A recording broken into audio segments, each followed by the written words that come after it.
sit down. Hello folks, Colin here, Vesta 67's workshop.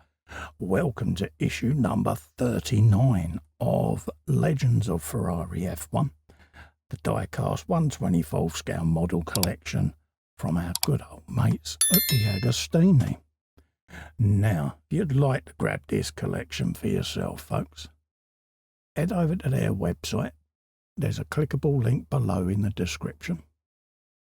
Pop. And you too can have these Ferraris in your collection. What have we got for you today? We have got the Ferrari 310 from 1996, driven by Michael Schumacher himself, folks. Yes, look at this. So let's have a quick scoop through the magazine and show you what we got. It says here, Schumacher arrived at Maranello after winning 2 championships with Benetton, and he did so at a good time. A race car equipped with a brand new V10 had been fine-tuned. The car proved to be a fast but unreliable. The German won 3 times, but despite his efforts, Ferrari had to settle for second place in the Constructors' Championship. Yes, folks. Notice the high head protectors there. This is all a result from the sad loss of Ayrton in 1994, and the cars went through a radical design change because of that, and they ended up with these big old side protectors and various other safety features that came in because of the tragic events at Imola in 1994, folks. And yeah, it was a very tragic weekend, that was. But anywho, information there on the car itself, the big old raised nose there on the front. Very distinctive side pods as well, both on the side.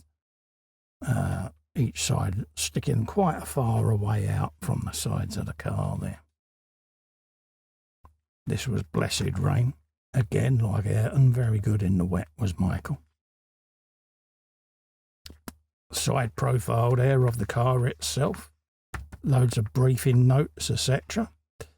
And there's Michael there, very determined expression in his eyes.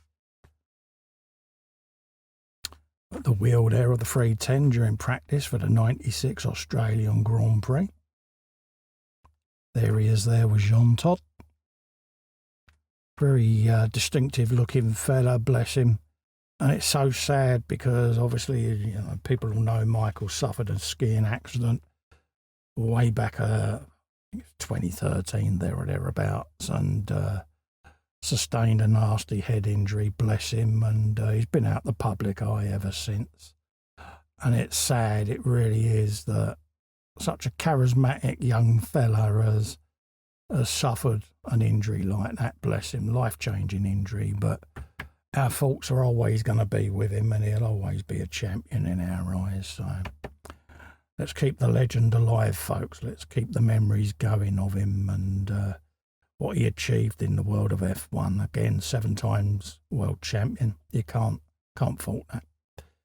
So that's the magazine done, folks. Let's get the model on the bench and we'll have a looky look at what we've got. So they arrive in a nice big presentation box. I've removed the cardboard sheet. Ferrari 310, Michael Schumacher from 96. So that's how it arrives.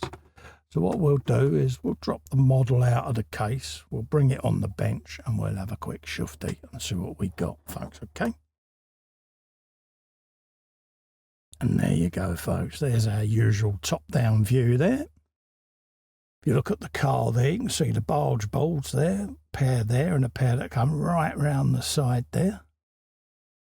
They direct air around the car, and then there's a little slope there so that air can scoot straight into these. Look at the rear wing. It's shrunk a bit in width compared to Michele Alboretto's Ferrari, but it's grown these big old lug holes right down the side of the car with miniature winglets poking out. And you'll see that as we spin the car sideways like so. Look how it comes right forward, folks. And this lets air direct and up over these winglets. And then look at the gap underneath there. See how the air can come right round the side and sneak and grip the side of the car before it then goes whoosh straight round the rear end there, folks. Beautiful, beautiful little car with little wings poking out under the wing, and you'll notice what they do when we spin it upside down. You'll also notice the cameras on the side of the wing there for the TV, one at the top there, one there as well. But again, you know, a very distinctive side profile there with this sweeping curve that goes up the side to protect the driver's head. And then it just comes up and then scoops right down. So it's just like whoosh. Like a large plane wing, isn't it? Aircraft wing. The view from the back end there with the diffuser poking up. Everything coming out the rear of the car there. Suspension all neatly packaged. Rear diffuser there with the grooves in underneath. And then when we spin the car upside down, you can see what all these vanes are doing now. See, it's just pulling air and scooting it around under the car.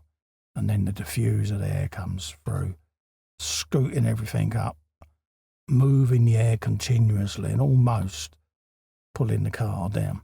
Because the air going over the bib there and this side bib, I suppose, is going to force the car to sit as well as send the air down the side. Very low profile wing there. Very simple front wing arrangement. Not as complex as the modern era. But again, you'll notice how wide the wheelbase is as well and how thin these little wishbones are. Inside there, you've got the driver's eye view of the cockpit there and the beginnings of the PlayStation steering wheel with all the buttons, etc. We got the flappy paddle gear changes as well, folks, so no manual gear lever. 5-point harness on the side, but you've got this big pad now that sits each side of the driver's head and comes right round like a horseshoe. And in the modern era, you see this when the drivers get out of the car, they fire this out through the front, pop it up, get out of the car, and then they just pop this back and put the steering wheel on and off they go. But yeah, this was the very early iterations of it, folks, and you're getting antennas appearing on the cars for bit-to-car transmissions and stuff like that. But absolutely stunning, and the iconic gold wheels. I do like the gold wheels on a Ferrari for some reason. Don't know why, just works for me. The refueling there, because I'm sure this was the era where the cars did all the refueling. Who remembers Jos Verstappen when he caught light in the pit lane? Yeah, quite scary. But what a wonderful, wonderful looking car, and I always remember this design of theirs. They tried it several times over the years with this almost inlets sticking out from the car, you know, and the smooth part in between. Some people thought it looked a little ugly, but yeah, I thought it was quite an interesting concept myself, and it was, yeah, just interesting how they implemented it.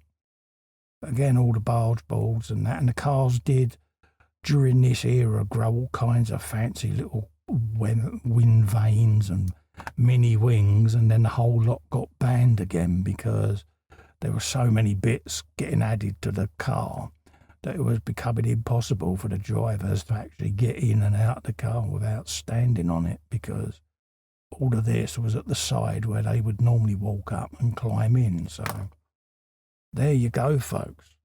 There's another beautiful Ferrari in our collection. This is the Ferrari 310 from 1996, driven by Michael Schumacher himself.